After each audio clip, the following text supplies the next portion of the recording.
জলবায়ু পরিবর্তনে আবাসস্থল সংকুচিত হওয়া, শিকারীদের দৌরাত্ম্য, খাদ্য সংকট ও টেকসই পদক্ষেপের অভাবে অস্তিত্ব সংকটে পড়েছে সুন্দরবনের রয়্যাল বেঙ্গল টাইগার।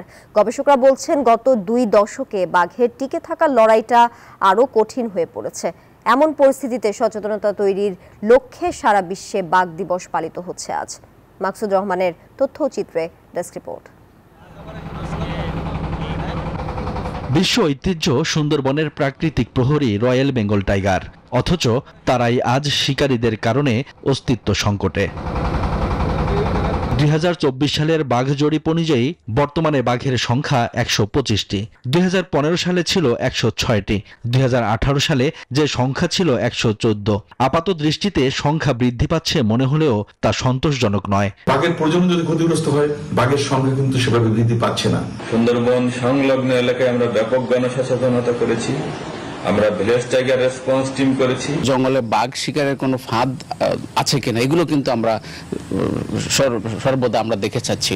বিশেষজ্ঞদের মতে প্রতিটি বাঘের নিয়ন্ত্রণ এলাকা 14 থেকে 16 কিলোমিটার, কিন্তু আবাসস্থল সংকুচিত হওয়ায় বাঘের বান্ডেল থাকলে প্রতি সেনমানিতে টাকা বাঁচবে।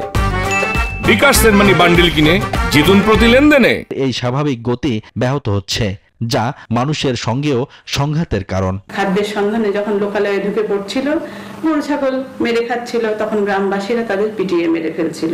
অস্তিত্ব সংকটের জায়গা হচ্ছে দুটো জায়গাতে। একটা হচ্ছে সুন্দরবনের হ্যাবিটেটকে প্রোটেক্ট করা, এটা অত্যন্ত জরুরি। বাঘের সাথে সাথে বাঘের যে খাদ্য, প্রে পপুলেশনের প্রোটেকশনটা দেওয়া জরুরি। গবেষকদের দাবি, বাঘ পাচারের পেছনে সক্রিয় আন্তর্জাতিক চক্র। সুন্দরবনের পরিবেশ, প্রতিবেশ ও বাঘের আচরণ নিয়ে গবেষণা বাড়ানোর তাগিদ দেন তারা। বাঘের জন্য অনুকূল পরিবেশ, এই জন্য সরকারের প্রচুর উদ্যোগ দরকার, এবং সিটে ফোটা যে উদ্যোগগুলো হচ্ছে এই দিয়ে আসলে বাঘ বাড়ানো যাবে না। বন বিভাগ জানিয়েছে, বাঘের পরজীবী সংক্রমণ ও এর মাত্রা নির্ণয় ও বাঘ শিকার বন্ধে 25টি স্থানে ক্যামেরা ট্র্যাপিং এর মাধ্যমে অপরাধ নিয়ন্ত্রণ কার্যক্রম পরিচালনা সহ প্রায় 25 কিলোমিটার লাইনের ফেন্সিং দেওয়ার কাজ চলছে।